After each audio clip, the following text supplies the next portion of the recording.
নমস্কার,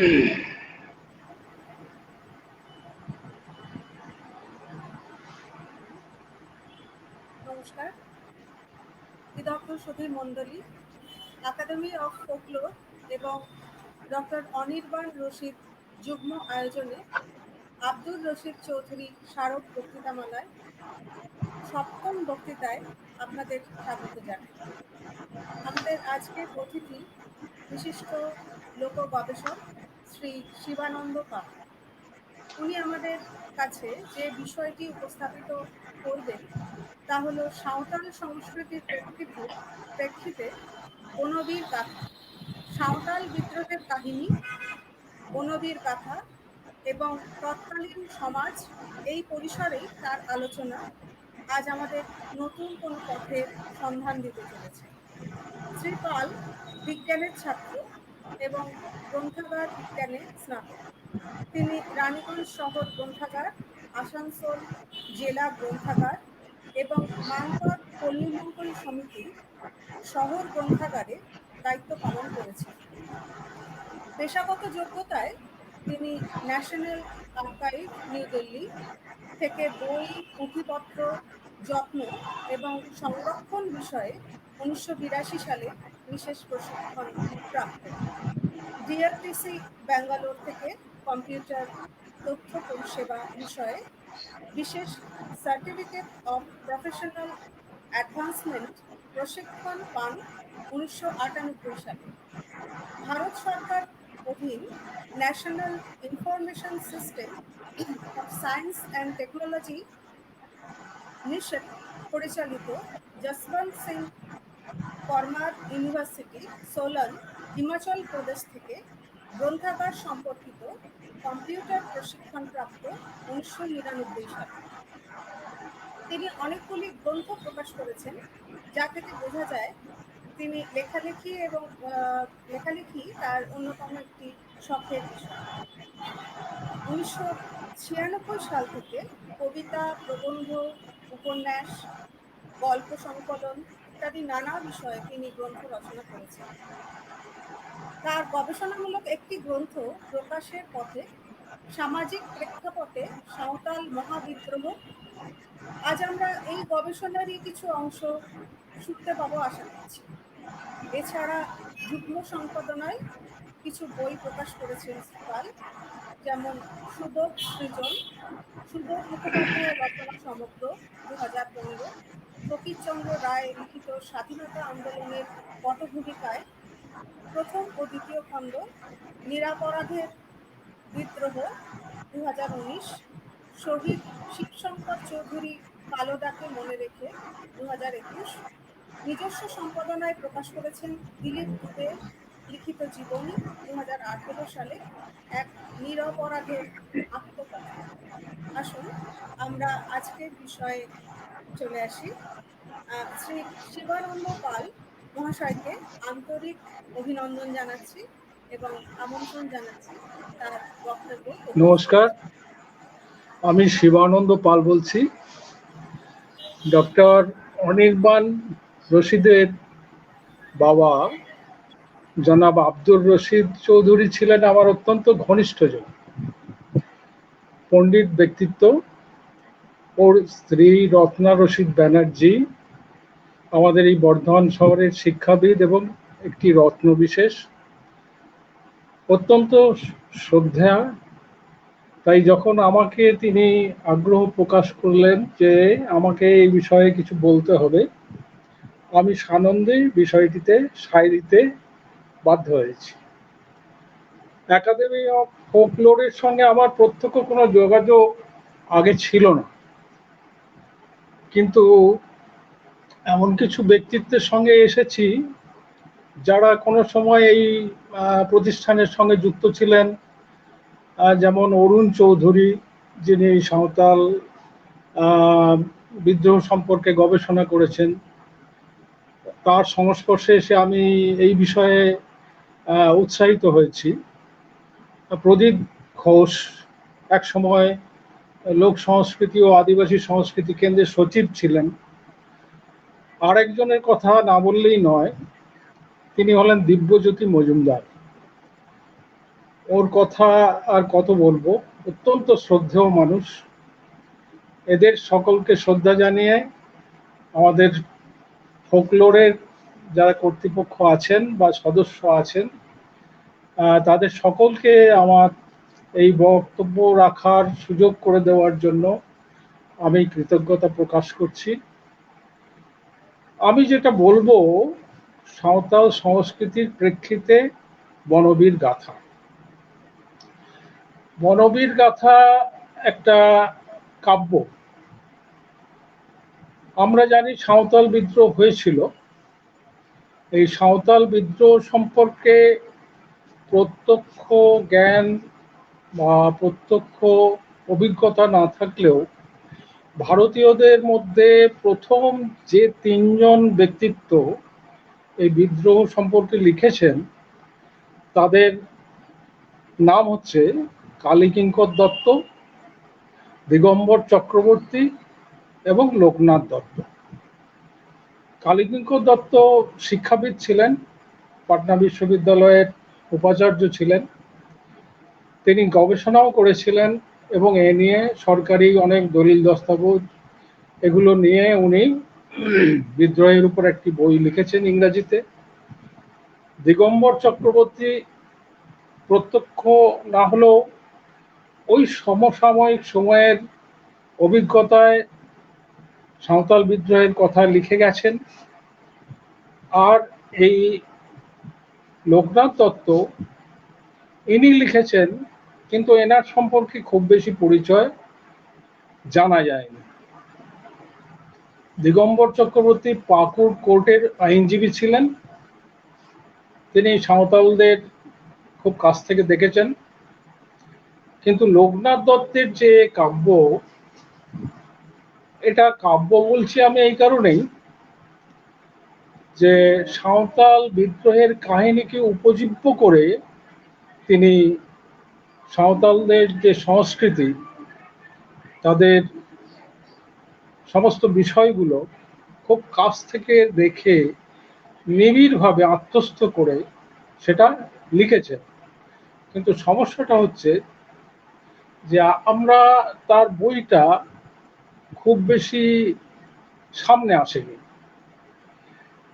বনবীর গাথা, এই গাথা শব্দটা শুনলেই আমাদের মনে পড়ে যায় সপ্তশতী প্রাকৃত ভাষায় বিখ্যাত সেই ভারতীয় কবিতার একটা প্রাচীন সংস্করণ, গাথা সপ্তশতী। কিন্তু এখন এই গাথা, বনবীর গাথা, সাঁওতালদের সংস্কৃতি, আমরা চারপাশে যে আদিবাসী বন্ধুদের দেখতে পাই, এদের সঙ্গে আমাদের সম্পর্কটা কতটা? হয়তো কখনো স্কুলে একজন দুজন বন্ধু ছিল, অথবা চাকরি ক্ষেত্রে আমরা দু একজনের কাছাকাছি হয়েছি। এর বেশি, খুব বেশি সাংস্কৃতিক মেলবন্ধন এদের সঙ্গে আমাদের খুব একটা ঘটে বলে আমার মনে হয় না, মনে হয়নি। গ্রামের দিকে যাদের বাড়িঘর আছে, চাষবাসের সঙ্গে যারা যুক্ত, তারা দেখেছেন যে যখন ধান রোপণ করা হয় বা ধান কাটা হয়, তখন বীরভূম, বাঁকুড়া, সাঁওতাল পরগনা থেকে দলে দলে অনেক সাঁওতাল ক্ষেত মজুর তারা আমাদের এখানে কাজ করতে আসেন। মাসখানেক তারা কাজকর্ম করে চলে যান। সত্যি কথা বলতে কি, সাঁওতালদের সঙ্গে আমাদের সম্পর্কটা খুব নিবিড়, এটা আমার মনে হয় না। এখন আমরা অসাঁওতাল, সাঁওতাল নই, আমাদেরকে তারা দিকু বলে। আমরা যদি সাঁওতালদের সংস্কৃতি নিয়ে কিছু বলতে যাই, সেটা নিছক পুঁথিগত বিদ্যার মধ্যেই সীমাবদ্ধ থাকবে।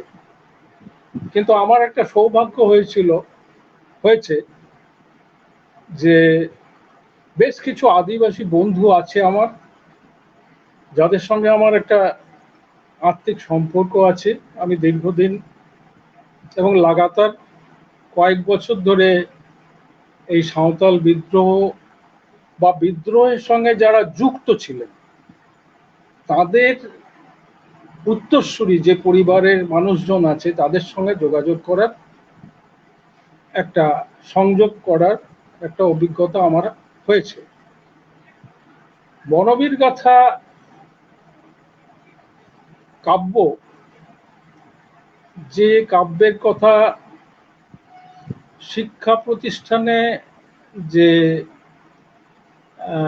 সিলেবাস ভিত্তিক পড়াশোনা তার মধ্যে পাওয়া যায়নি। আবার ইতিহাসের ছাত্রছাত্রী যারা, তারা এটা নিয়ে গবেষণা করেছেন বলে আমার খুব একটা জানা নেই। কিন্তু লোক সংস্কৃতি হচ্ছে মানুষের মুখের ভাষা, জীবনবোধ, মানুষের বিনোদন, সাহিত্য, সাঁওতাল সমাজের পেশা, এগুলো সংস্কৃতি, সবগুলোই লোক সংস্কৃতির মধ্যে এসে যায়। আমরা তো রামায়ণ মহাভারত সম্পর্কে অনেক কিছু জানি, কিন্তু মূলত এটা মহাকাব্য, কিন্তু এতে লোক সংস্কৃতির উপাদান একদম ভরপুর। সেজন্য রামায়ণ মহাভারত লোক সংস্কৃতি কিনা এ নিয়ে কেউ তর্ক বিতর্ক করবে না। কিন্তু বনবীর গাথা যেটা মানুষের কাছে পৌঁছয়নি, মানুষ এ সম্পর্কে খুব বেশি জানে না, তার উপর এটা সাঁওতালদের বিষয়ে কথা বলছে, যে সাঁওতালদের মুখের ভাষা সম্পর্কে আমরা একেবারেই অনভ্যস্ত। আমাদের কারোর কারোর কাছে এই ভাষাটা বলতে গেলে দুর্বোধ্য। তা এমন একটা সমাজ, যাদের ভাষা আমরা জানি না, যাদের সঙ্গে আমাদের একটা দূরত্ব আছে, তাদের সংস্কৃতি জানবো কি করে? এমনকি তাদের কোনো বর্ণমালা নেই, লিখিত সাহিত্য নেই। আজকাল যদিও হচ্ছে লিপির প্রকাশ হচ্ছে, অনেক সাহিত্য, সাঁওতাল সাহিত্য তৈরি হয়েছে, কিন্তু সবই বর্তমানকালে। তাই সাঁওতালদের সামাজিক ইতিহাস, তাদের বিধি ব্যবস্থা কিরকম, এই সমস্ত বিষয়গুলো, তাদের গান, তাদের কাহিনীগুলো ধারাবাহিক চলে এসছে তাদের মুখে মুখে। এগুলো আমাদের জানতে গেলে আমাদের বন্ধুদের সাহায্য নিতে হবে। আবার সেই সাহায্যটা বর্তমান পরিস্থিতিতে কতটা আন্তরিক হবে, কতটা যান্ত্রিক হবে, তার পক্ষে নির্ভর করে যে সেই মেলবন্ধনটা কতটা মধুর হবে। এখন লোক সংস্কৃতি এমন একটা জিনিস, তার মধ্যে একটা সহজিয়া সুর আছে, যেটা সেতু বন্ধন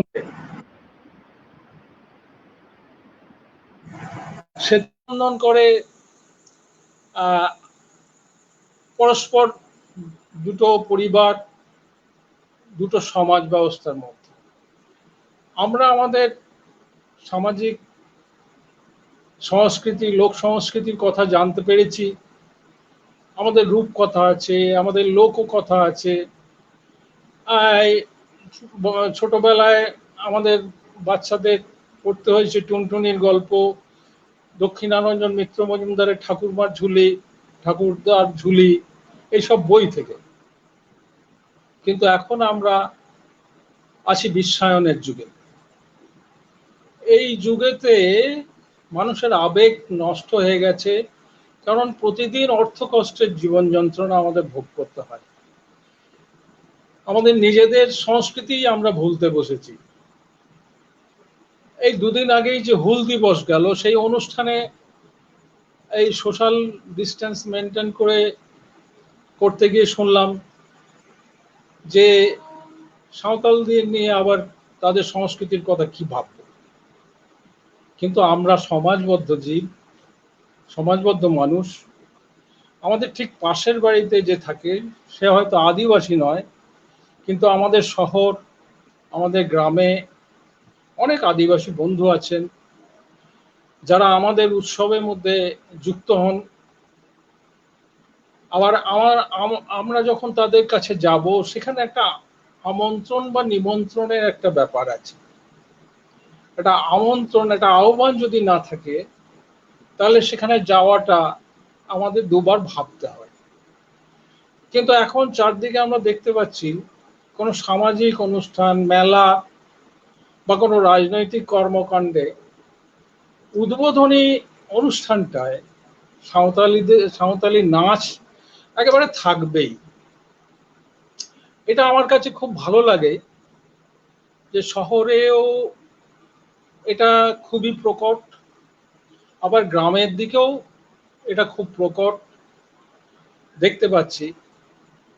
আবার যখন কোথাও একটু শহর ছেড়ে গ্রামের দিকে যাই, তখন সাঁওতাল পল্লীতে যে যে জীবনটা আমরা দেখতে পাই, সেই জীবনটা আমাদের চোখের আনন্দ দেয়, হৃদয়ের আনন্দ দেয়। কিন্তু একটা খটকা লাগে যে কোথাও একটা দূরত্ব রয়ে গেছে, আমাদের ভাবনাটা ধাক্কা খায়। এখন মানুষের পোশাক আশাক, খাদ্যাভ্যাস, মানুষ কিভাবে পুজো করে, পালা পার্বণ কিভাবে তারা করে, বা ক্ষেতের ফসল বোনার সময় বা ক্ষেতের ফসল তোলার সময় তারা কি করে, তারা কি ব্যবহার করে, তাদের ঘরবাড়ি কিরকম, তাদের জীবন সংগ্রাম, তাদের দ্বন্দ্ব, তাদের দুঃখ, এইগুলোর প্রকাশ সবকিছুই লোক সংস্কৃতির রূপ। ছোটবেলায় আমরা বলতাম যে চল কোদাল চালাই, বা আমরা চাষ করি আনন্দে, মাঠে মাঠে ঘাটে মাঠে আমাদের বেলা কাটে। এইটা যে লোক সংস্কৃতির একটা রূপ, এই বোধটা আসে আমাদের অনেক পরে। কিন্তু এইগুলো জীবনের সামগ্রিক প্রকাশ, যেগুলো লোকগানে, কবিতায়, সাহিত্যে, উৎসবে, মেলায়, এমনকি শিকারের ক্ষেত্রে। কারণ শিকারটা সাঁওতালদের জীবনে একটা গুরুত্বপূর্ণ ব্যাপার। খেলাধুলা, তার মধ্যে যেমন তীরন্দাজি আছে, এটা সাঁওতালদের জীবনের একটা গুরুত্বপূর্ণ পার্ট। এই এত সবের মধ্যে লোকনাথ দত্ত বনবীর গাথা লিখছেন সাঁওতাল বিদ্রোহকে উপজীব্য করে, কিন্তু সমস্ত বিষয়গুলো তার মধ্যে রয়েছে। এ বইটা প্রথম প্রকাশ হয়েছিল 1923 সালে, কলকাতা থেকেই প্রকাশ হয়েছিল, তার মানে 100 বছর আগে। আজকে 2021, 1923, তখন দাম ছিল 1 টাকা।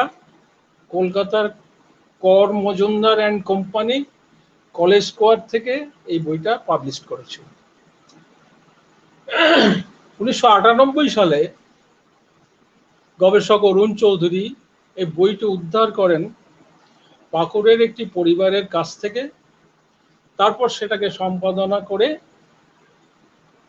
লোক সংস্কৃতি ও আদিবাসী সংস্কৃতি কেন্দ্র, যেটা আমাদের পশ্চিমবঙ্গ সরকারের তথ্য ও সংস্কৃতি বিভাগের সঙ্গে আছে, সেখান থেকে সম্পাদনা করে এই বইটার পুনঃপ্রকাশ ঘটে। এখন এই বইটা পাওয়া যায় কিনা আমার জানা নেই। আমি এই বইটা সম্পর্কে 2-4 কথা আগে বলে নিই। লোকনাথ দত্ত যে খুব শিক্ষিত ছিলেন, সেটা প্রথমেই বোঝা যায় যে এই কাব্যের শুরুতেই, প্রথম পাতাতেই তিনি স্যার ওয়াল্টার স্কট তার একটা কবিতার কয়েকটা লাইন উদ্ধৃতি করেছেন। আমরা জানি যে স্যার ওয়াল্টার স্কট স্কটিশ সাহিত্যে কবি এবং উপন্যাসিক ছিলেন এবং আন্তর্জাতিক খ্যাতি পেয়েছিলেন। বিশেষ করে তার ইতিহাস ভিত্তিক উপন্যাসগুলো মানুষের কাছে ভীষণ জনপ্রিয় হয়েছিল। আমরা কেউ কেউ হয়তো তার আইভ্যানহো উপন্যাসটা পড়েছি। এই উপন্যাসের মূল প্রেক্ষাপট হচ্ছে যে ইসলামদের সঙ্গে খ্রিস্টানদের ধর্মযুদ্ধ, ক্রুসেড। হতে পারে লোকনাথ দত্ত সেই যে ধর্মযুদ্ধ হয়েছিল সেই ধর্মযুদ্ধের দ্বারা অনুপ্রাণিত হয়েছিলেন এবং সেই জন্যে সাঁওতালদের অভ্যুত্থানকে তার মনে হয়েছিল যে একটা গুরুত্বপূর্ণ পয়েন্ট, যার উপর ভিত্তি করে তিনি সাঁওতালদের গোটা সমাজ ব্যবস্থাটার কথা লিখবেন। সাঁওতালদের বলা হয় হোর। অনেকে জানেন যে ধানকেও হোর বলা হয়। এই হোর শব্দ থেকে অনেকে বলেছেন, পণ্ডিতরাই বলেছেন যে আমাদের যে হরি মানে দেবতা, তার নামকরণটা হয়েছে। আবার আমরা জানি যে মহাভারত লেখা হয়েছিল অষ্টাদশ পর্বে। লোকনাথ দত্তকে দেখছি বনবীর গাথা লিখছেন অষ্টাদশ স্বর্গে।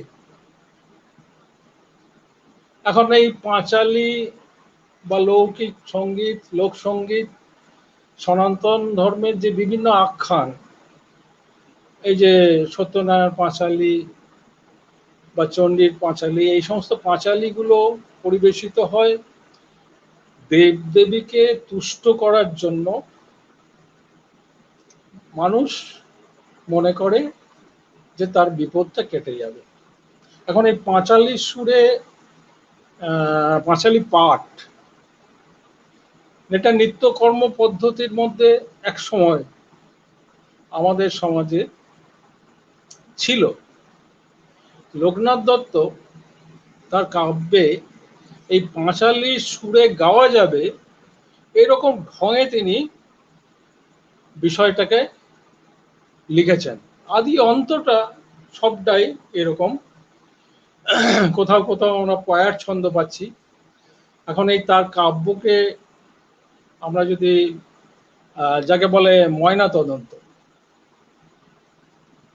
তাহলে আমরা দেখতে পাবো যে সাঁওতালদের মধ্যেও যে পৌরাণিক জন্মকথা আছে, তাদের যে সামাজিক উৎসবগুলো আছে, তারা যে রীতিনীতিতে অভ্যস্ত, তারা আরণ্যক জীবন থেকে কিভাবে কৃষি জীবনে এসেছে, তাদের সেই উৎসবগুলো যে মূলত কৃষি প্রধান। ধান রোপণ করা হবে তখন একটা উৎসব, ধান বড় হয়েছে একটা উৎসব, ধান কাটা হচ্ছে তখন একটা উৎসব।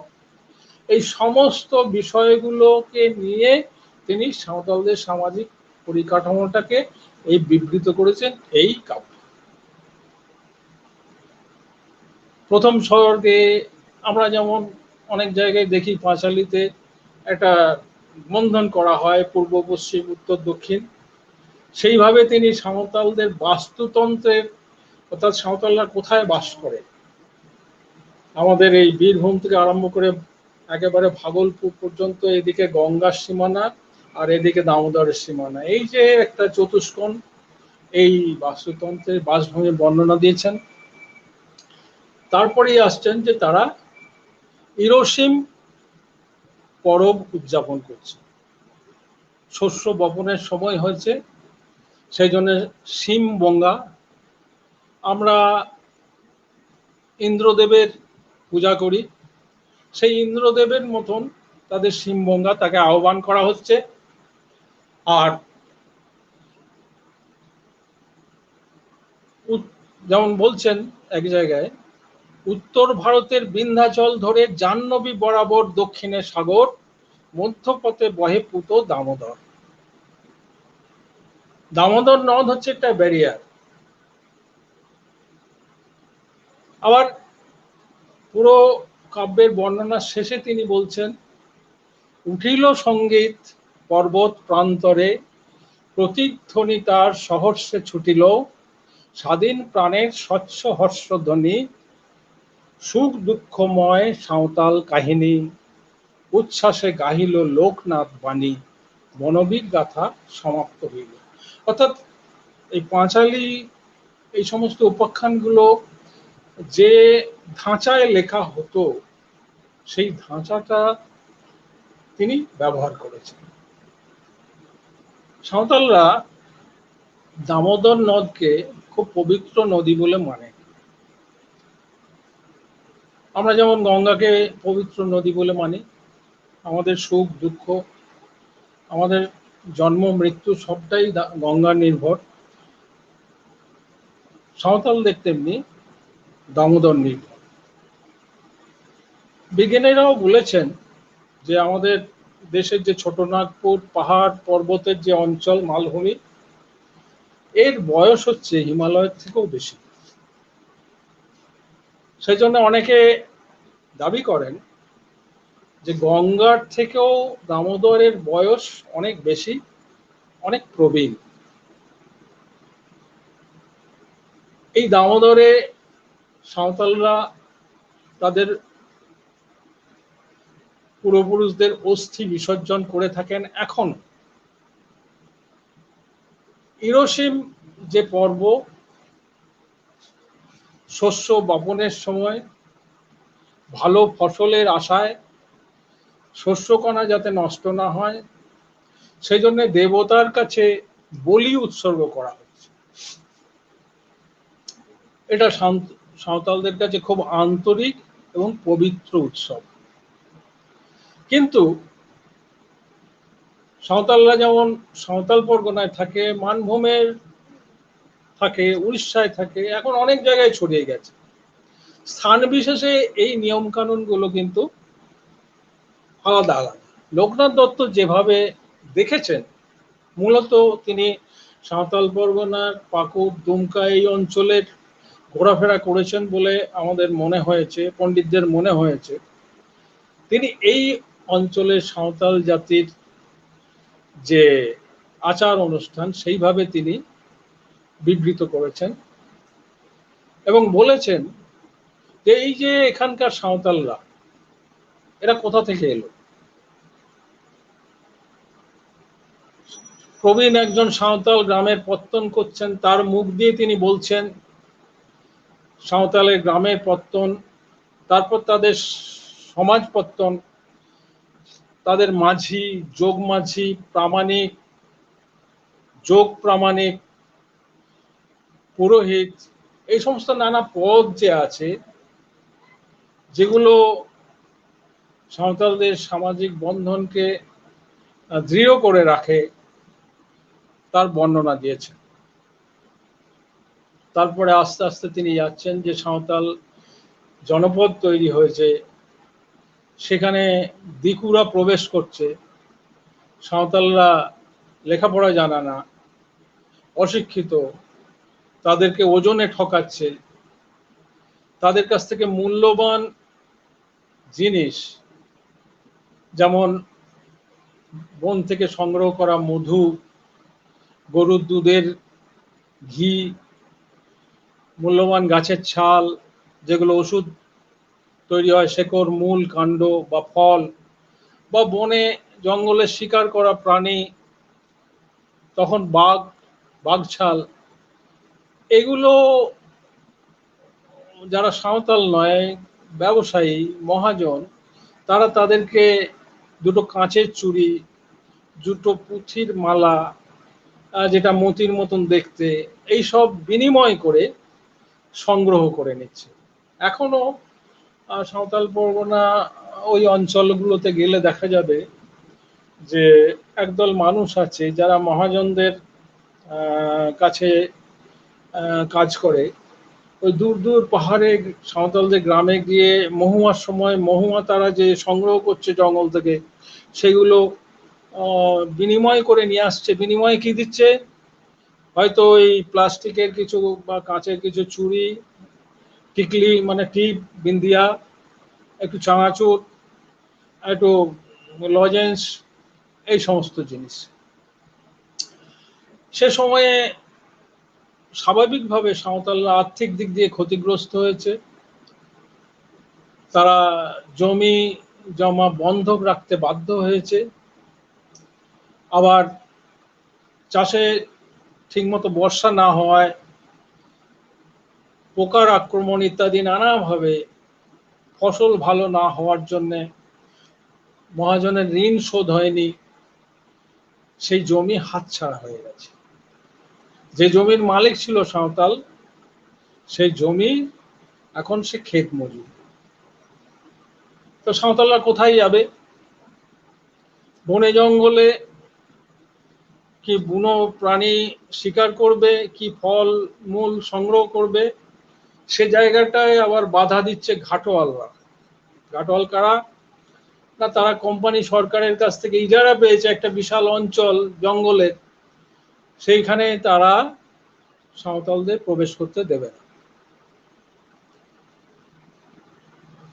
বাধ্য হয়ে সাঁওতালদের, আমরাও যেমন এখন হতাশ হই, দুঃখ কষ্টে জীর্ণ হই, দেবতার কাছে মানত করি, সাঁওতালরাও দেবতার কাছে মানত করেছে। সাঁওতালদের দেবতাকে না মারাংবুরু, মহাপর্বত, পর্বতের রাজা। সাঁওতালদের এই যে আদিদেব, এই আদিদেব সম্পর্কে লোকনাথ দত্ত লিখছেন, সাঁওতালদের আদিদেব মারাংবুরু শৈলনাথ, তাহারই অর্চনা পুত এই দেওঘর। দেওঘর তখন বীরভূম জেলা বা দামিন ইকো সাঁওতালদের জন্য যে জায়গাটা নির্দিষ্ট করা হয়েছিল তার মধ্যেই দেওঘর পড়ে।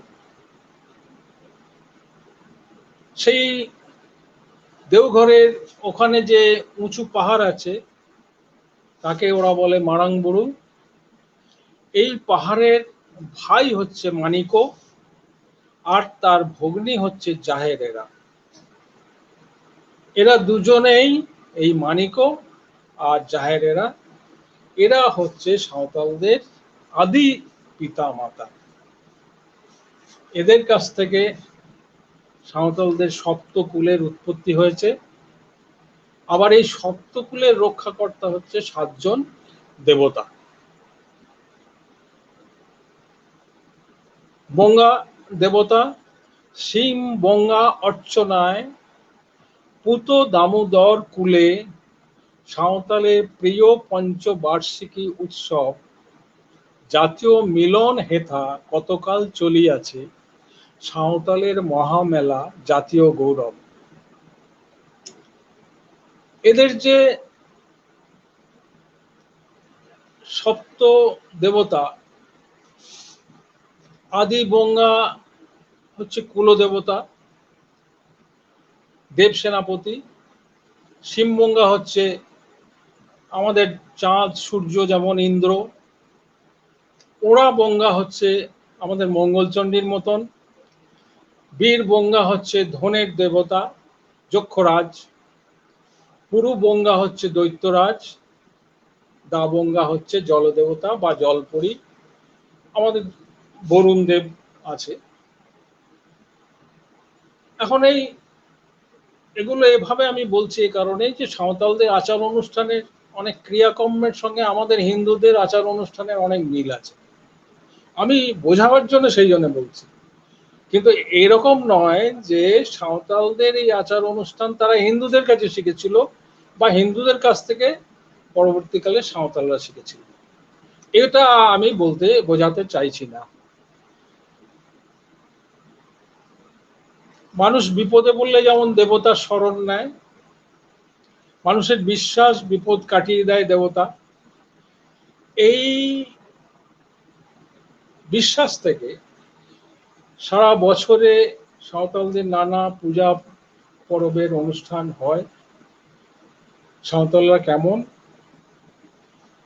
লোকনাথ দত্ত বলছেন, সাঁওতাল নহেক হীন বর্বর পাতুয়া, নহেক নৃশংস খর ওরাও মন্ডুয়া, আমরাই ভারতের আদি সভ্য জাতি, শিখাইছি পূর্বাঞ্চলে আচার পদ্ধতি, আমাদের কৃষিবিদ্যা লয়েছে বাঙালি, আমাদের শক্তিতন্ত্র দেবমূর্তি বলি, আর্য অত্যাচারে মোরা অরণ্যে তাড়িত, আজও কিন্তু সপ্তকুল স্বাধীন চরিত।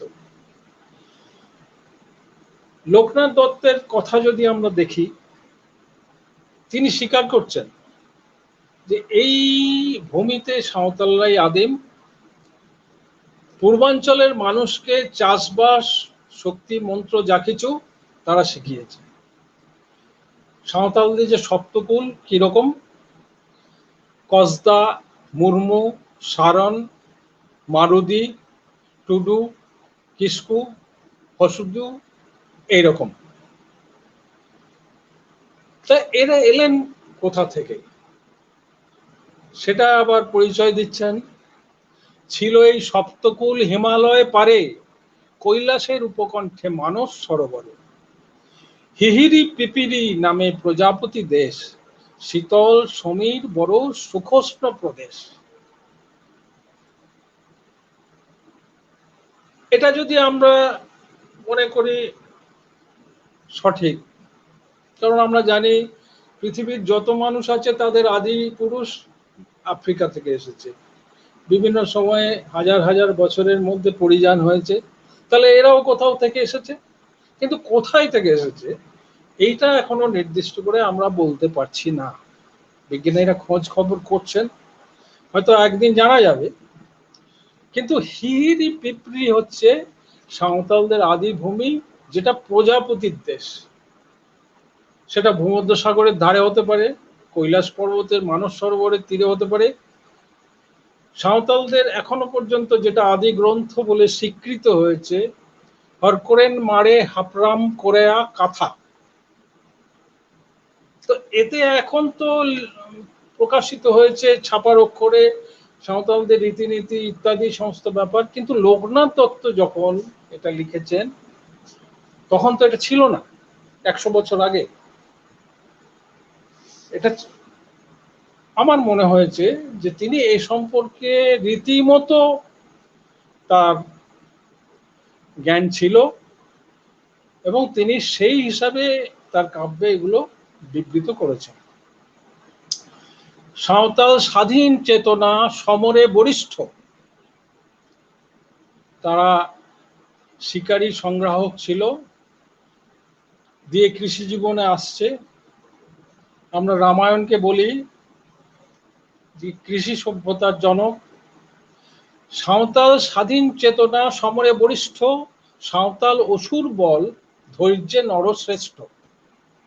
সাঁওতাল সরল প্রাণ মিত্র আতিথেয়, সাঁওতাল সে সত্যবাদী বশী জিতেন্দ্রীয়।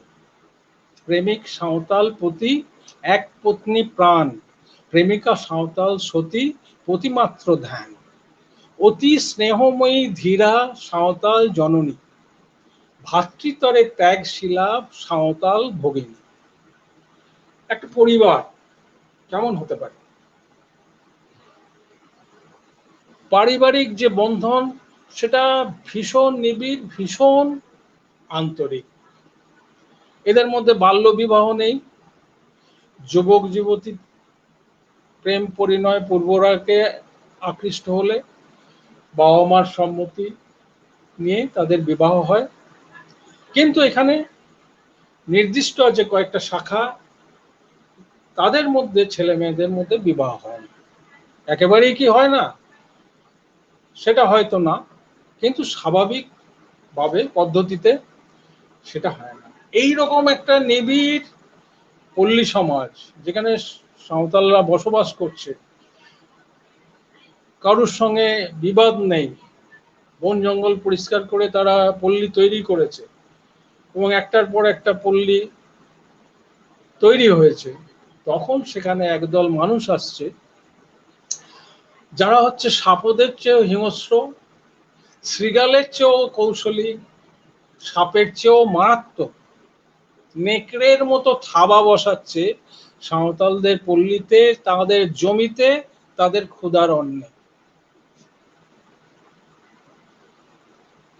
একতা অরণ্যবাসী সাঁওতালের বল, আজীবন তীর কাঁড় সাঁওতাল সম্বল।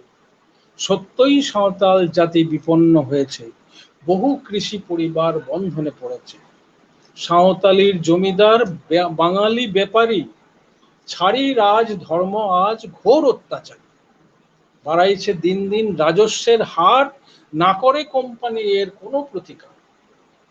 কোম্পানির আদালতে সাঁওতাল পীড়ন, রধিয়াছে ঘাটোয়াল মুক্ত গিরিবন। যে জঙ্গল তাদের মুক্ত ছিল, পাহাড় পর্বত জঙ্গল যাদের মুক্ত, স্বাধীন অরণ্য সন্তান, তাদের কাছে জঙ্গলটাও প্রবেশ নিষেধ হয়ে গেল। সাঁওতালরা কি করবে? সাঁওতালের সপ্তকুল প্রতিভু হইয়া দাঁড়াইল সপ্ত যুবা সম্মুখে আসিয়া। বাউরি কেশ মল্ল বেশ, হাতে ধনুর বাণ, নাচিয়া মাদল তালে আরম্বিলা গান। তারা এবার সেজে গুজে উঠল। সেই গান, যে গানের মর্ম কথা কি না, সেই গান হচ্ছে সংগঠিত হতে হবে আমাদের, নইলে পড়ে পড়ে মার খেয়ে মরতে হবে। তাই পঞ্চম স্বরকে লোকনাথ দত্ত লিখছেন হরিয়ান সিম পরব, যে পরব হচ্ছে বর্ষাকালে কৃষি পরব। এরোসিম পরবের কথা আগে উল্লেখ করেছি, যেখানে ধান রোপণ করা হয়েছে, তারপরে বর্ষা এসে গেছে, বর্ষায় চারা লকলকিয়ে উপরে উঠছে, সেই চারা পুষ্ট হচ্ছে, এবার ভালো ফসল চাই, ভালো ফসল না হলে মহাজনের কর্য শোধ হবে না, তাই অপদেবতা প্রেত তর্পণ এগুলো করে ফসল বাঁচানোর আশা করছে। ওদের সমাজের যে পুরোহিত, তার কাছে মোরগ নিয়ে যাচ্ছে, সে মোরগ বলি দিচ্ছে, দিয়ে আচার অনুষ্ঠানের মধ্যে দিয়ে সেই পরব পালন করছে। তারপরেই আসছে হেরোসিম পরব, ছাতা পরব। আমাদের দেব সেনাপতি জয়ন্তর আরাধনা যেমন, হেরোসিম হচ্ছে সেই রকম একটা পরব। ধান এবার আস্তে আস্তে পাকছে, ধান ঘরে তোলা হবে, সেই ধান যেন পোকামাকড় লেগে বা অপদেবতার দৃষ্টিতে নষ্ট না হয়ে যায়, তার জন্য একটা শুয়োরকে বলি দিয়ে স্থানিক যে দেবতা আছে তাকে, সেই বঙ্গাকে খুশি করা। কিন্তু এই অনুষ্ঠানে মেয়েদের কোনো অংশগ্রহণ নেই। সাঁওতালরা গ্রামের বাইরে শালবনে গিয়ে একটা শুয়োর বলি দিয়ে রান্না করে তারা সে ভক্ষণ করবে। এরপরে ধান যখন কাটা হবে তার আগেই আসছে ছাতা পরব। সেখানে গ্রামের মাঝখানে একটা খুঁটি পুঁতে একটা বাঁশের ছাতা বেঁধে সেই ছাতাকে প্রদক্ষিণ করে করে সবাই নাচবে। মোটামুটি ফসল কেমন হবে একটা আন্দাজ হয়ে গেছে। খুশিটা ফসলের উপর নির্ভর করে। 4 দিন 5 দিন ধরে অনুষ্ঠান চলে।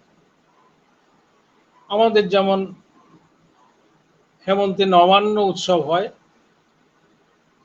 ধান ঘরে আসার পর ঠিক সেই রকমই পরপর আসছে বাদনা।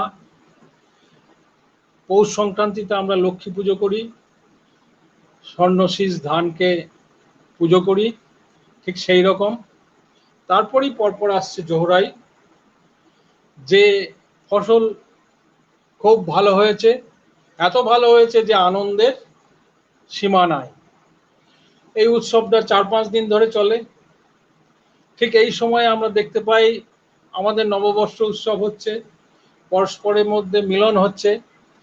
সাঁওতালরাও এটা গ্রাম থেকে গ্রামান্তরে নিজেদের মধ্যে মিলনোৎসব করছে। আজকে এই গ্রামে 5 দিন পর অন্য গ্রামে, তারপরে গ্রামে আরো 5 দিন পর, এরম করে এই অনুষ্ঠানটা পালন করছে। রীতিনীতি প্রচলিত যা আছে সেগুলো পালন করা হয়। জমিতে একটা ডিম রাখা হয়, গ্রামের সমস্ত গরুরা এসে ডিমটা শোঁকে, তারপর সেই গরুর শিঙে একটু তেল মাখিয়ে দেওয়া হয়, মানে গরু, আমরা ভগবতী দেবী, সেরকম গরুকে পুজো করা হয়। জোহরাইয়ের পর আসছে সক্রাট পরব। এটা কিন্তু যে অন্য ধরনের, এটা একটু তীর ধনুকের অনুশীলন, তলোয়ার নৃত্য, এটা নিজেদের মধ্যে সীমাবদ্ধ থাকে। এটা এখন খুব একটা চল আছে বলে মনে হয় না। এখানে আমি একটা কথা বলবো, যে আমি এই স্টাডি করতে গিয়ে দেখেছি, ব্রিটিশ আধিকারিকদের লেখাতেও দেখেছি, যে সাঁওতালদের মধ্যে একটা নাচ আছে, পাইকাহা নাচ। এই পাইকাহা নাচের ব্যাপারটা কিন্তু আমাদের পশ্চিমবঙ্গ বা বীরভূম বা এই লাগোয়া সাঁওতাল পরগনা এই সমস্ত অংশে খুব কম, মানে যারা বয়সে বেশি এই সমস্ত প্রবীণ সাঁওতালরা জানেন, শুনেছেন। অনেকটা রণনৃত্য, ছৌ নাচের সঙ্গে এর একটা ভীষণ যোগাযোগ আছে। তো পাইকাহা নাচ কিন্তু উড়িষ্যা, যারা কোল, সাঁওতাল, মুন্ডা, ঝাড়খণ্ডে ভীষণভাবে জনপ্রিয়। এবং যখন রাজ্য, ঝাড়খণ্ড রাজ্য বা উড়িষ্যার রাজ্যের যে রাজ্য ভিত্তিক প্রদর্শনী হয়, তখন কিন্তু পাইকাহা নাচ প্রদর্শিত হয়। ভালো ভালো দল আছে সেখানে, ভালো ভালো আখড়া আছে। আমার অনুমান যে সাঁওতাল বিদ্রোহ যে অঞ্চলে হয়েছিল, সেই অঞ্চলে পাইকাহা নাচটা জনপ্রিয়তা হারিয়েছে। যাই হোক, এটা গবেষকদের বিষয়, এটা গবেষণা, যারা গবেষণা করবেন তারা বলতে পারবেন। আমার অনুমানটা আমি এখানে উল্লেখ করলাম। এই পরে আসছে বাহা পরব, যেটা হচ্ছে ফুলের উৎসব, আমাদের বসন্ত উৎসবের মতন মার্চ মাসে হয়। আমরা জানি যে সেই শীতের পরে গাছে নতুন কুঁড়ি আসে, নতুন পাতা দেখা দেয়, প্রকৃতির যে বন্দনা, তাকে বাহা উৎসবে সাঁওতালদের মধ্যেই দেখা যাচ্ছে, যেটা পাহাড় পুজো করে, গাছপালা পুজো করে, নদীকে পুজো করে। আর কোনো সম্প্রদায়ের মধ্যে বা ধর্মের মধ্যে এরকম পার্টিকুলার গাছকে পুজো করা, পাহাড়কে পুজো করা, নদীকে পুজো করা, এদের মতন খুব একটা দেখা যায় না। আমাদের যেমন পয়লা বৈশাখ উদযাপন করি, দোল উদযাপন করি, তেমনি সাঁওতালদের খুব আনন্দের অনুষ্ঠান বাহা পরব। পুরোহিতের পা ধুইয়ে দেওয়া হয়, তিনি এবার ওই ফুল বিতরণ করেন সবাইকে। অনুষ্ঠান একেবারে বৃক্ষপুঞ্জ, প্রচুর গাছপালা আছে। মারাংবুরুকে সেখানে 4টে মোরগ উৎসর্গ করা হয়। আবার তার সঙ্গে সঙ্গে জাহির এরাকেও একটা রঙিন মোরগ বাচ্চা উৎসর্গ করা হয়। গোসাই এরাকে কালো রঙের মোরগ বাচ্চা উৎসর্গ করা হয়। মাঝি হারামকে ছাগল বা মোরগ উৎসর্গ করা হয়। এরপর আসছে বাদনা পরব। পাকা ধান যখন ঘরের মধ্যে এসে গেছে, লক্ষ্মী এসে গেছে ঘরে, লক্ষ্মীর ধ্বজা স্বর্ণ শীষ বাঁধি বাদনা উৎসবে মাতে আনন্দে সাঁওতাল। আরো এরপরেই আসছে দাঁসাই পর্বত। আমাদের শারদোৎসবের সময় দশমী হয়ে যাওয়ার পর এই অনুষ্ঠানটা হয়। অনেক পণ্ডিত বলেছেন এই দশমীর সঙ্গে দাঁসাই শব্দের একটা যোগ আছে, কারণ সাঁওতালদের যে আদি খেরোয়াল জাতি, এই খেরোয়াল জাতির কোনো এক সময় একটা বড় যুদ্ধে পরাজিত হয়েছিল। সেই পরাজিত হওয়ার ইতিহাসটা পরম্পরায় সাঁওতালরা মেনে আসছেন। এখন এই খেরোয়াল জাতি সম্পর্কে নতুন নতুন অনেক তথ্য পাওয়া যাচ্ছে। একসময় তারা খুব সমৃদ্ধ ছিল, বিশাল এদের রাজ্য ছিল, কিন্তু তাদের যে যুদ্ধে হেরে যাওয়া যে দুঃসময়, সেই দুঃসময়টা এই দাঁসাই পরবের গানের মধ্যে দিয়ে সাঁওতালরা স্মরণ করে। এরপরেই সাঁওতালদের জীবনের সব থেকে বড় যে গুরুত্বপূর্ণ বিষয় শিকার যাত্রা। সেটার বিবরণ দিয়েছেন লোকনাথ দত্ত তার মরবীর গাথায়। এই শিকার যাত্রা শুরু হচ্ছে, তার আগেই বাড়িতে বেশ কিছু ক্রিয়াকর্ম শুরু হয়ে যায়। আবার শিকার যাত্রা থেকে যখন পুরুষরা ফিরে আসছে তখনও কিছু ক্রিয়াকর্ম আছে। এমন যেমন শিকার যাত্রায় থেকে হয়তো পুরুষ নাও ফিরতে পারে, সেই জন্য স্ত্রীর যার এয়তি চিহ্ন, তার অলংকার, সেগুলো সব খুলে দিয়ে যাচ্ছে, তাকে মানে নিরাভরণ করে দিয়ে যাচ্ছে। শিকার চলে যাওয়ার পর দেখা যাচ্ছে নারী তার বিরহ যন্ত্রণা, সেই পথের দিকে চেয়ে বসে আছে যে তার মরদ কখন আসবে। সাঁওতাল বিদ্রোহটাকে সাঁওতালরা সে সময় বড় শিকার যাত্রা হিসাবে নিয়েছিল। বড় শিকার মানে একটা বাঘ শিকার, একটা হাতি শিকার। তেমনি সাঁওতাল বিদ্রোহের যে যুদ্ধযাত্রা, তারা আবার আরো বড় শিকার, তারা স্বাধীনতা চায়। কিন্তু সে স্বাধীনতা তারা পায়নি, ঘরের ছেলেরা ঘরে ফিরতে পারেনি। এই দুঃখ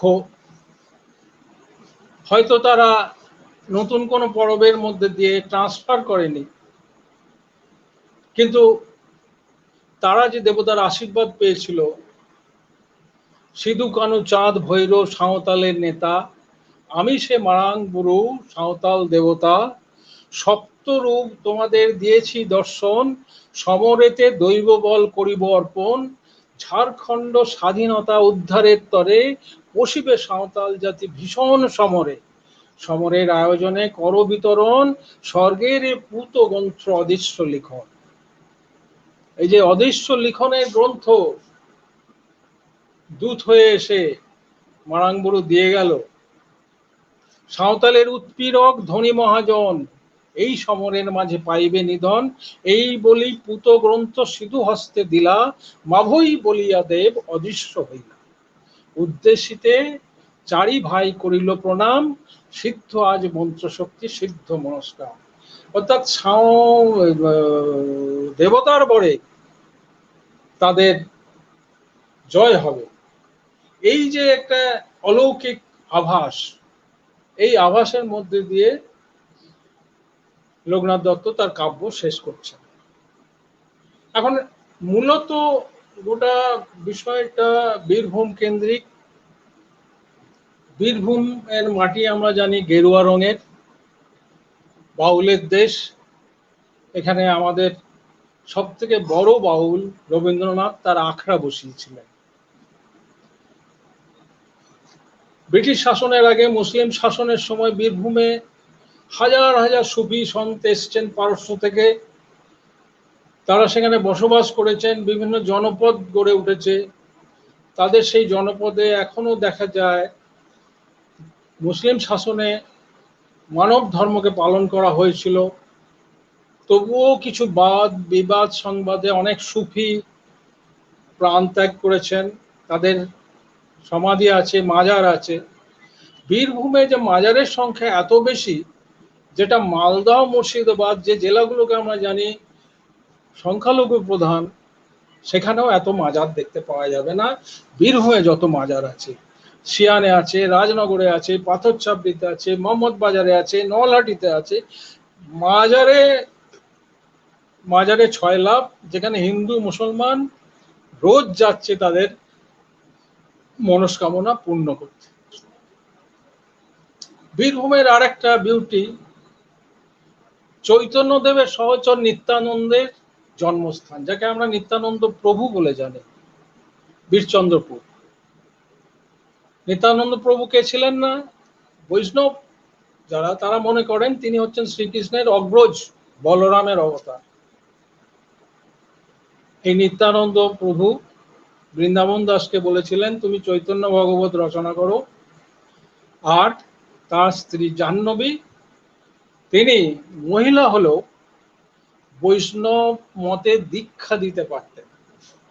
তখনকার দিনে একজন নারী গুরুমা হিসেবে দীক্ষা দিচ্ছেন বৈষ্ণব মতে। এসব বীরভূমের মাটিতে তার সংস্পর্শ রয়েছে, সুফিদের সংস্পর্শ রয়েছে, বৈষ্ণবদের সংস্পর্শ রয়েছে। আবার আমরা জানি যে বীরভূম শাক্তপীঠ, রামপুরহাটের কাছে তারাপীঠ, সেখানে মামাখ্যাপা সিদ্ধ হচ্ছেন। দক্ষিণেশ্বরে তখন রামকৃষ্ণদেব পরমহংসদেব বিরাজ করছেন। আবার যারা পুরাণ বিশ্বাস করেন, সতীর দেহ খণ্ড বিখণ্ড হয়ে বীরভূমের অনেক জায়গায় পড়েছে, সেগুলো সব শাক্তপীঠ হয়েছে। এছাড়াও শৈব যে ভাবনা, শৈব যে তন্ত্র, শিবতীর্থ, বক্রেশ্বর, এক ডাকে সবাই জানে, দেওঘর, বদ্রীনাথ ধাম, প্রচুর গ্রাম আছে বীরভূমে যেখানে শিবের মন্দিরে 6 লাখ। কিন্তু বদ্রীনাথের সঙ্গে সাঁওতালদের জীবনের একটা সম্পৃক্ত কাহিনী আছে, যেটা আমি আমার বক্তব্যের শেষে যদি সময় পাই, সময় পাবো না, সেটা আর এখন বলছি না। মোটামুটি আমি আমার যে বক্তব্য তার মধ্যে যেটা দিক দেখাতে চাইছি, যে বীরভূমের যে সাঁওতাল পরগনার যে বিশাল ক্ষেত্র, একসময় দামি নৌকো ছিল, তারপর সাঁওতাল পরগনা হয়েছিল, তারপর ভেঙে ভেঙে সব জেলা টেলা হয়েছে। এখানে এই যে বিশাল অঞ্চল, এখানে আমরা যে 6-7 মাস ধরে যে বিদ্রোহ হয়েছিল, সেই বিদ্রোহের কথাটা কিভাবে ছড়িয়েছিল, সেই যে কৌতূহল, তার মধ্যে থেকে আমরা দেখতে পাই যে গ্রামে বাচ্চা ছেলেরা কেউ সিধু সাজছে, কেউ কানু সাজছে, কেউ বিদ্রোহী সাজছে, আরেক দল সাজছে লাল পল্টন। তারা মক ফাইট খেলার মধ্যে দিয়ে তারা লড়ালড়ি করছে, দিয়ে লাল পল্টনকে ধরাশায়ী করছে। কবিয়াল, পুতুল নাচ এর কথকরা, তারা এই বিদ্রোহের কাহিনী পুতুল নাচের মধ্যে দিয়ে কথকরা, কবিয়ালরা নেচে নেচে গেয়ে গেয়ে গ্রামে গ্রামে ঘুরছেন। একবার 20 বল বাপু।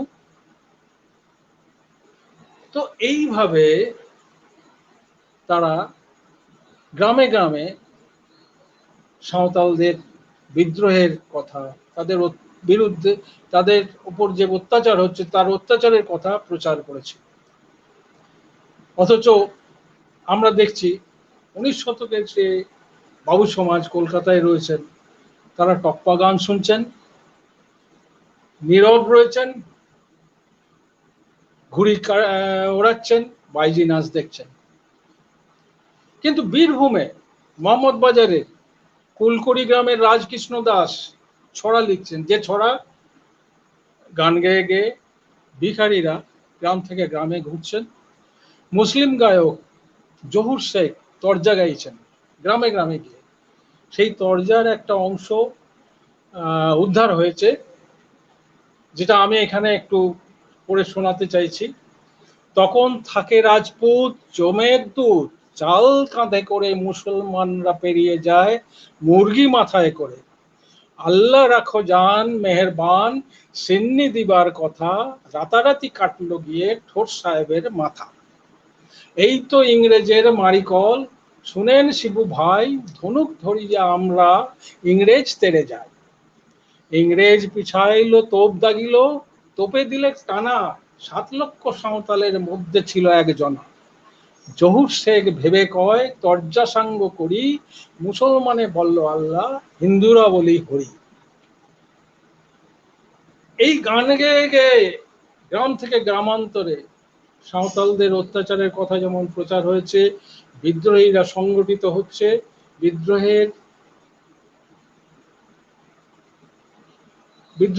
বিদ্রোহীদের সাহায্য করতে মানুষ দলে দলে এগিয়ে এসেছেন। এই যে লোক সংস্কৃতি, এই লোক সংস্কৃতির কথা আমাদের তুলে ধরেছেন বনবীর গাথা, যে কাব্যের কথা বিশেষভাবে আমি বলবো, যারা ইতিহাসের ছাত্র, যারা গবেষণা করছেন, তারা যখন গবেষণা করতে যাবেন তখন যদি পারেন এই বিষয়টাকে প্রকাশ করার। সাঁওতালদের বিদ্রোহের সময় তারা, আমি প্রথমে বলেছি সাঁওতালদের সমাজের সঙ্গে আমাদের একটা দূরত্ব আছে, কিন্তু বিদ্রোহের সময় দেখা গেছে যে তারা দুর্গাপুজো করেছিল, দুর্গাপুজো যাতে নিষ্ঠার সঙ্গে করা যায়, দুজন ব্রাহ্মণকে গ্রাম থেকে, মানে সাধারণ গ্রাম যেখানে ব্রাহ্মণরা থাকে সেখান থেকে তুলে নিয়ে গিয়েছিল, তাকে মারধর করার জন্য নয়, পুজোটা যাতে ঠিকঠাক হতে পারে। ঐতিহাসিকরা বারবার লিখেছেন যে কামার, কুমোর, তাঁতি, জোলা, গোয়ালা এসব যারা সাঁওতাল নয় তারা সাঁওতালদের পাশে ছিল, কিন্তু ১৫০ বছর আগে তাদের সেই বিদ্রোহ, যে স্বাধীনতার আকাঙ্ক্ষা, তারা সফল করতে পারেনি। অর্থাৎ তারা তাদের সামাজিক ব্যবস্থা থেকে বেরিয়ে আসার জন্য একটা সেতু বন্ধনের চেষ্টা করেছিল, সেই সেতু বন্ধনটা তারা তখন সফল হয়নি।